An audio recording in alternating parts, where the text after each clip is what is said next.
For example number 2, this is just as a reminder of what we're doing with this whole midpoint thing, right? This first question says we need to find the coordinates of M, the midpoint of x to y, okay?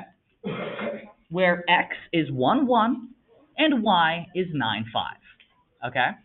So if we're breaking this problem down a little bit, right, what's happening here is I have some sort of line segment from x to y, right? X to y, like the Pokemon games. And then we know that M is the midpoint. So I'm going to say right about here in the middle is point M. We don't know what those coordinates are. That's what we're trying to look for, okay?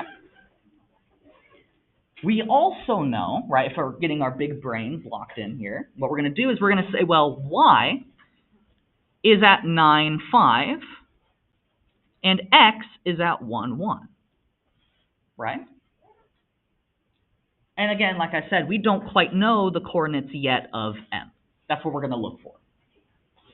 So before I move into solving this, what questions do you guys have about how we're setting up this problem?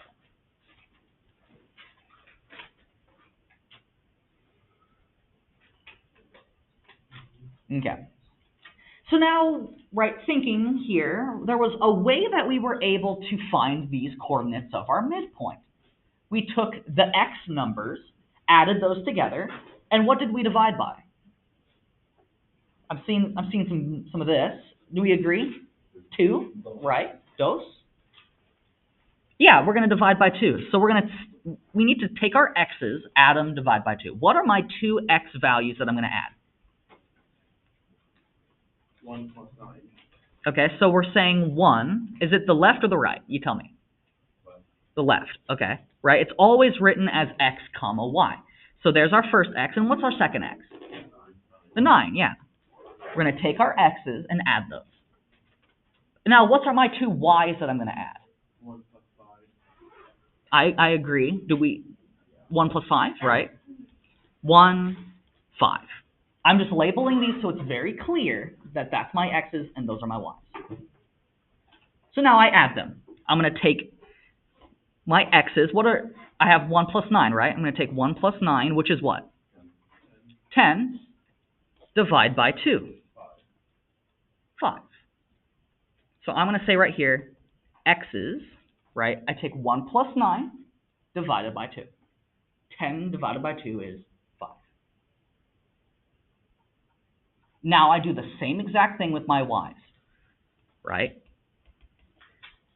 I'm going to take 1 plus 5 divided by 2. So I have 1 plus 5, which is, divided by 2 is 3. And like I said yesterday, I don't like it written this way. I prefer it to be in the coordinates, like actually a pair of coordinates. So how do I rewrite my answer for my coordinate for M? 5, 3. And I'm done. That's my answer. I found the coordinates of M.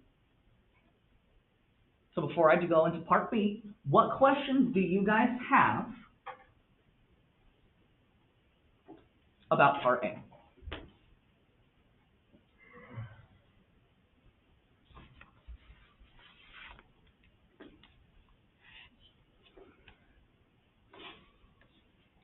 Okay.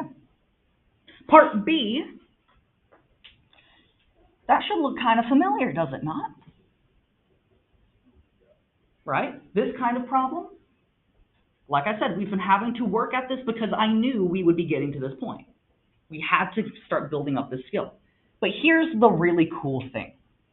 If we have a midpoint, that whole setup sort of thing becomes way easier. Because, right, thinking, if we have a midpoint, what does that tell me about the 2 line segments? They're equal. They're equal. By default, if I know that I have a midpoint, these are the same. If they're the same, I set them equal. So the whole setup, making sure I'm setting it up right, It becomes so much easier here because we know that they have to be equal. It's in the middle, so it divides it in half. Okay? So think about it. They're equal here. So let's set it up. We're going to say 7x minus 5 equals what? 6x plus 4. Okay? And now I solve for x. So let's think here. We need to get the x's on the same side. Do we want to move the 7x to the right or the 6x to the left? 6x to the left. Because you notice it makes the whole subtracting thing much easier, right? So we're going to subtract the 6x on both sides. And we want to subtract here because we notice the 6x is positive, and the opposite of a positive is a negative, or subtracting. So 6x minus 6x, well, that just goes away. What are we just left with on the right side? Positive 4. Now we're going to simplify. 7x minus 6x. Just x, yeah, just one x is left. Minus 5. We haven't done anything with that negative 5 yet. And now is my last step. I want to get the x by itself. So how do I get that x by itself on the left side? Add 5 to the other side. Yeah, because it's negative, we need to be positive. We just do the opposite every time.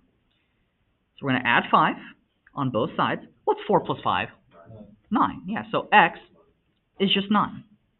Are we done with this problem? No, because it's asking you to find the length of r to s.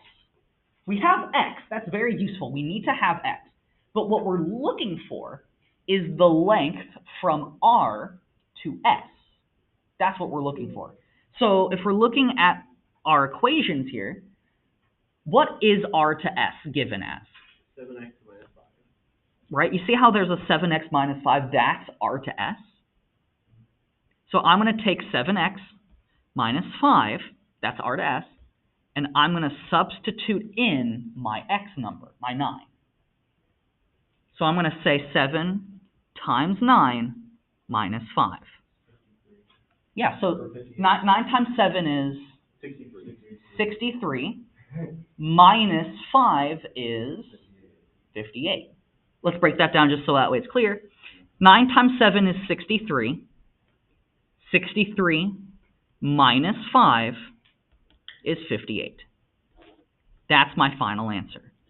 R to S is equal to 63 minus 5, or just 58. Okay? That's my final answer. So I need X to get to where I'm at. That's important. But my end goal is to find the length of R to S. What questions do you guys have about how we solved part B?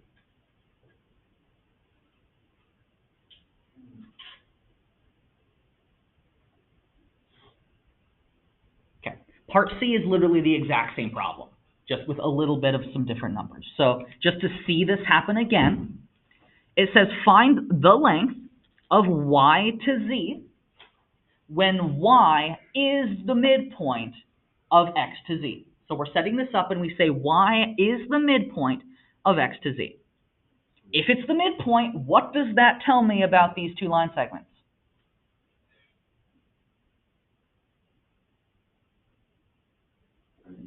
They're equal. Yeah. Like I said, by default, if I have the midpoint, then those line segments are always equal. Okay? So 2x, or sorry, not 2x, 20 plus 2a is equal to what? 8 plus 6a. 8 plus 6a. Exactly. And now we solve. Do we want to move the 2a to the right or the 6a to the left? 2a to the right. Okay, so how do I move the 2a to the right? Subtract away. Subtract on both sides by 2a. That's going to cancel. 20, right, that's what's left over. We don't have anything left over on that side. Equals, 8 plus 4. Yep, 8 plus 6a minus 2a is 4a. And now I need to get that 4a by itself. So how do I do that? Subtract 8 from both sides. Do we agree? Subtract the 8 from both sides. So subtract 8. 20 minus 8 is what? 12. 8 minus 8, well, that's just 0. That just goes away. And we're left with 4a. Last step, how do I get a by itself? Divide by 4. Why would we want to divide by 4 here? To get a, right? We just always divide by the number multiplying with that variable. So we're going to divide by 4. Divide by 4. What's 12 divided by 4? 3. So a equals 3. Are we done? Almost, though, right? We just need to figure out y to z. It says find the length from y to z. So what is y to z here? Yeah, I think you're seeing it, right? 8 plus 6a, right? So y to z, so it's clear, y to z is 8 plus 6a. That's what it literally says. It's right there, right? 8 plus 6a. We're going to plug in 3 for our a. 8 plus 6 times 3. 6 times 3 is, plus 8 is 26. And that's our final answer.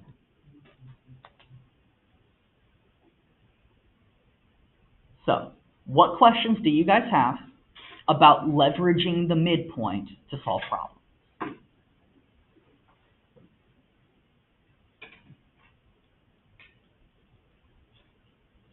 Cool.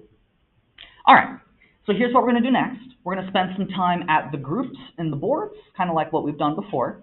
We're going to work through some of these problems together so that way I'm not just like leaving you out on your own to be able to do this. Once we're finished at the boards for about 12 minutes, we're going to have a seat, and then we're going to be able to work through a couple more problems at your table, okay? Just so that way we spend today really practicing this skill, building this up, okay? So if there is any time, I might get you guys the check your understanding. We'll have a check your understanding to work on definitely tomorrow, okay? So, but if we have a little bit of time, I might see if I can get that to you. But I want to make sure that we spend enough time today digging into it so when we get to this check your understanding, there's like little to no confusion, okay? So, let me get you guys into your groups. Let me also stop the recording here.